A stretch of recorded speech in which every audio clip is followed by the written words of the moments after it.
Hey everybody, Shane here, Shoebox Legends. Thanks for joining me today for a rummage through the familiar Kraft American cheese box where I keep post-playing era pickups that have yet to be sorted and organized into my collection proper. This is one of my two collecting goals for the year, was focusing on post-playing era cardboard, and the year is quickly winding towards the end here, amazingly enough. So let's try to make some progress today towards emptying out this particular cheese box. And we're going to start with a Stadium Club rainbow foil board parallel that I've shown time and time again. Did a whole countdown on these over the summer, maybe a month or two back. They have existed for more than 10 years now. They're always serial numbered to 25 copies, and they feature the great photography that Stadium Club is known for. And here we have one of the most feared hurlers of the 1960s, Bob Gibson. Great St. Louis Cardinals card here. Very appropriate as I just returned from a trip to that part of the country. So happy to see that one spill out of the box. Always a good day when you add another rainbow foil board Hall of Famer. And speaking of which, here's another one back to back. This time featuring Eddie Murray. And look at those sideburns. Man, just a killer card. Not a whole lot to say here that I haven't just said about the Bob Gibson, but just a total sucker for these parallels, as is evident by the fact that we just pulled two of them in a row out of the cheese box here. Here's one that's a little bit different from 2023 Panini Prism Baseball. Have the Babe Ruth here, and I've shown a couple versions of this card. This is just the unnumbered ice parallel, which is basically like an atomic refractor in the world of Topps. Just a gorgeous, gorgeous post-playing era Babe Ruth. I have two or three different versions of this card now, but tough to beat that. That was like a $2 pickup. It just looks really, really nice. We'll slide him in on the side here. This is starting to get a little empty in here, so some of these cards are falling over a bit, but let's try the next one. Okay, here's a really cool card and something very different spilling out of the post-playing era cheese box today. How about a DiMaggio from Topps Heritage, a real one, certified autograph, on card. Jolton Joe's little brother, just really awesome. I love those spectacles. Dom, a really, really good and underrated player in his own right. Obviously, you know, overshadowed by Joe, and understandably so, but Dom had a great career here in Boston and had a fantastic signature as well. Look at that autograph. I mean, just great. This is on card, was pack issued as well.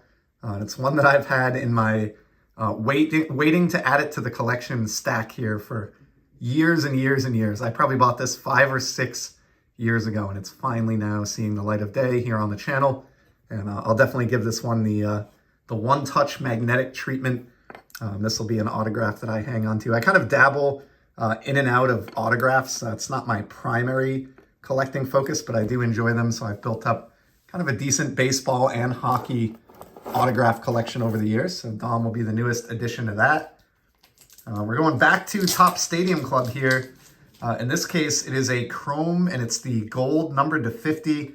And it's one of my favorite photographs ever to grace a Stadium Club card. Check out this shot of Hammer and Hank and Willie Mays smiling together, presumably at like an all-star game festivity or something back in the 60s. But I love, love, love this photo. I can't think of too many others that feature these two guys, two who are, you know, firmly in the conversation in terms of greatest that have ever played the game. And I just really dig this. Of course, I'm a fan of gold numbered to 50 regardless. This is copy 15 of 50. So kind of a sneaky, cool Hammer and Hank right there. I'd love to find the rainbow foil board numbered to 25 of this, similar to that Gibson in the background, but haven't had any luck tracking one of those down just yet. Maybe in the future. Here's a really thick card. Whoops. Up next, as I make a mess here out of the box. Check this hockey relic out. I've shown a few of these over time from the Upper Deck Ingrained set. This is Remnants, which is basically hockey stick relics. And I've tried to focus on collecting some Hall of Famers. These are numbered to 100. They only made this set 2 years. It was like 2018 and 2019. So just, 100 copies of each relic, only 2 years of the set in existence. There aren't a million of these out there. I've tried to collect some over time. I've done episodes on these before.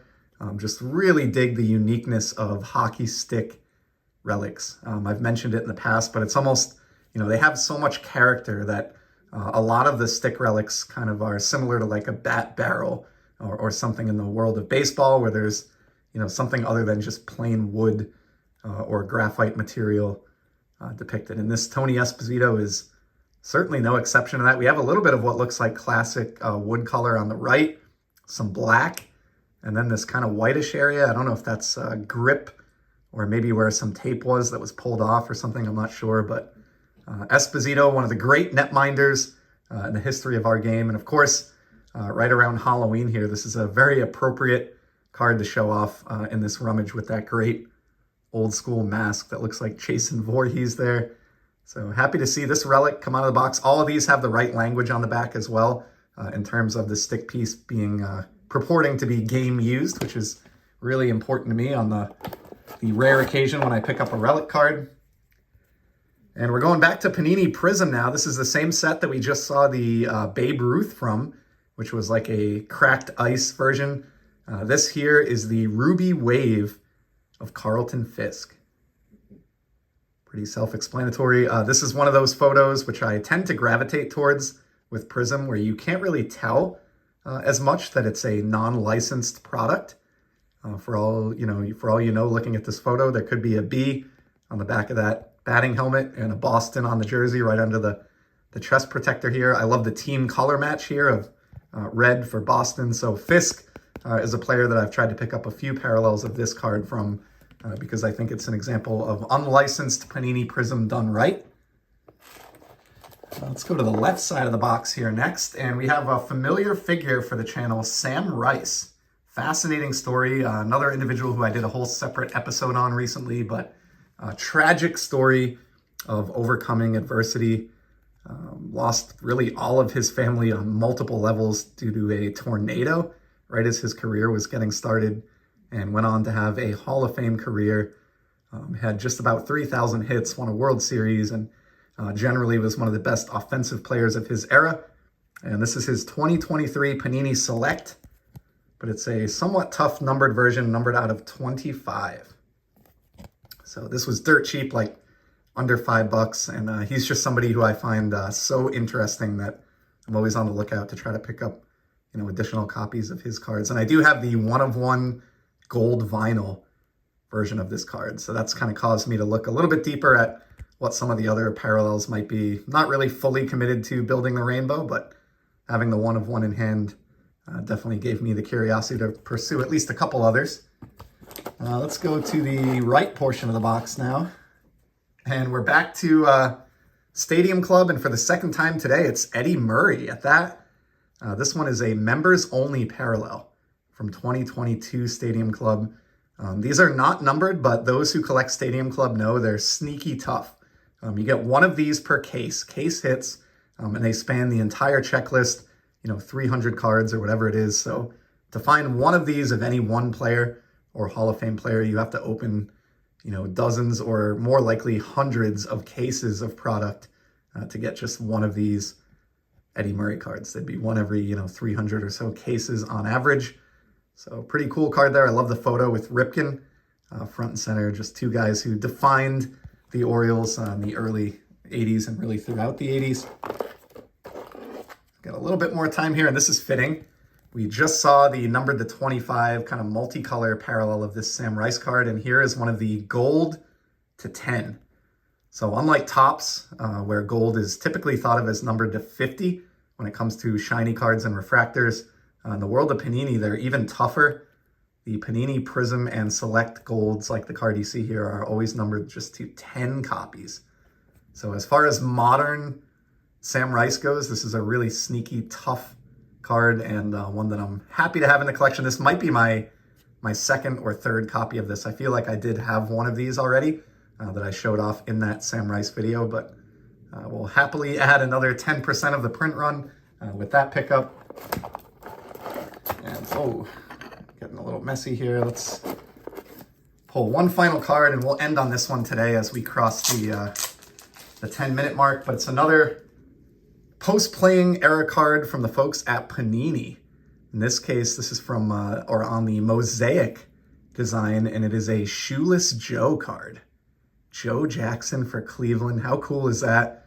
And I picked this one up just because, you know, he is one of those players where he does have playing era cardboard, but it is so costly that it's basically cost prohibitive for me. And I don't see myself at any time in the near future paying up what it would cost to land a Shoeless Joe playing era card. So in the meantime, at least he's represented here in my collection for just a few bucks. I think this was $2 or $3. It is a numbered card out of 199.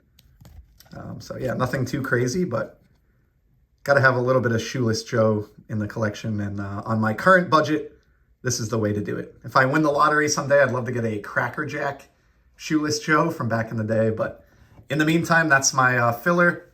And that's also the final card in today's Rummage. So thank you for giving me more than 11 minutes of your valuable time. Hope I pulled something today that was of interest to you. Certainly appreciate you stopping by. And as you know, I'll be back very soon with some more content. Till then, enjoy the hobby, everybody. Take care.